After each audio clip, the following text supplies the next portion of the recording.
ka hadlay qaar ka mid ah fanaaniinta suxufiyiinta abwaanada iyo waliba hardoolka kale ee ka qayb qaatay soo dhaweynta fanaanada Farxiya Kabayare oo soo gaadhay magaalada Hargeysa iyadoo gabagabadiina halkaasi uga mahadnaqday cid kasta oo ka qayb qaadatay soo dhaweyntani ay maanta ku soo gaadhay magaalada Hargeysa aana hadaladoodii kamid ahaa sidan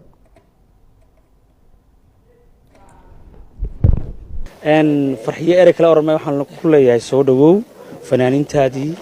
iyo taageerayaashaadii fanaan kastaba inta uu kasbado taageer leeyahay baa soo baxda Farxiyana waxa cad in aad loo jeceliyay oo wadanka aad looga jecel yahay kisaaka waa ceeriyoon meel kala maraa la yahay sababtu wax kale ma aha qofka yimi waa qaaliya waa fanaanad qaaliya waa fanaanad aad jecelahay waa fanaanad aad jecelahay codkeeda waa fanaanad aad jecelahay dhiiranideeda iyo waliba codkarnimadeeda haday hadal tahay haday hees tahayba waa fanaanad magac weyn leh oo laga taageero meel walba Farxiya saaka waxaan leenahay Farxiyay magaalo waliba waxay caan ku tahay burco kaftanka iyo hadalka caan ku tahay boorana aqoonta iyo cilmiga caan ku tahay Hargeysana fankay caan ku tahay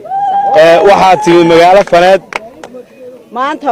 maxaan ku dhadayay farxad bay noo tahay fanaanad qaaliya khaasatan waliba anigu aad u jecelahay heesaheeda iyo naxariisteeda xaqiiqdii dadka ma garanaysaa ay had iyo jaraalo ay u hadasho waxaan leeyahay Soomaaliland soo dhawow waanu soo dhaweynaynaa waxaanu ku leenahay dalku waa dalkaagii maxaan ku leeyahay saxaafadii fanaaniintii shicibkii kale waxaanu ku leenahay ku soo dhaw dalkaaga shay aan jecelahay aan taageero hadalkeega codkarnimadeeda heesaheeda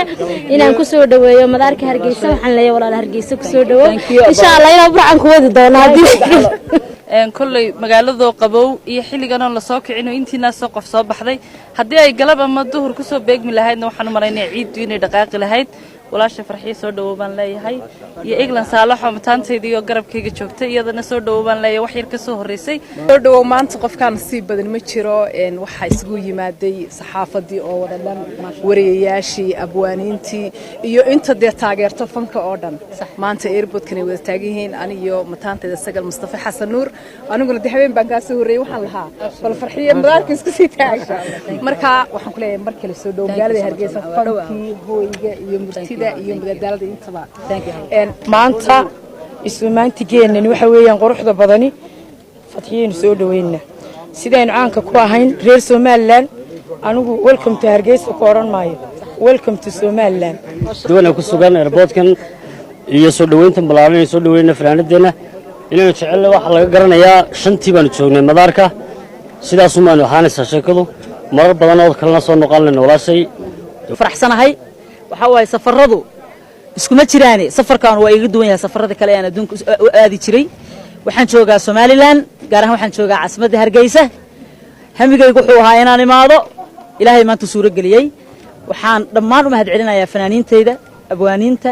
shacabka dadka ay wada jecel ee walaalahay ah ee aan jacaylkooda halkan ku imid waxa waaye lama soo koobi karo farxadayda waa idin jeclahay subax aalaseen ku soo beegmay flight galaba waan waayay saasoo tahay waxa waaye wax halkan dhooban waa dad jecel oo isoo ka lahay marka waxa waa war leema wadaynaahay waxaan leeyahay taageerayaashayda especially taageerayaashayda reer jamhuuriyadda barakaysan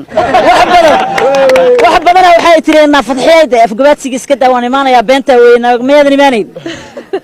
dhukura dheema waa joogtaa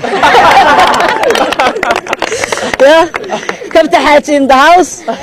waxay ka maanta waxay ka soo taargeysa waa isla joognaa love you guys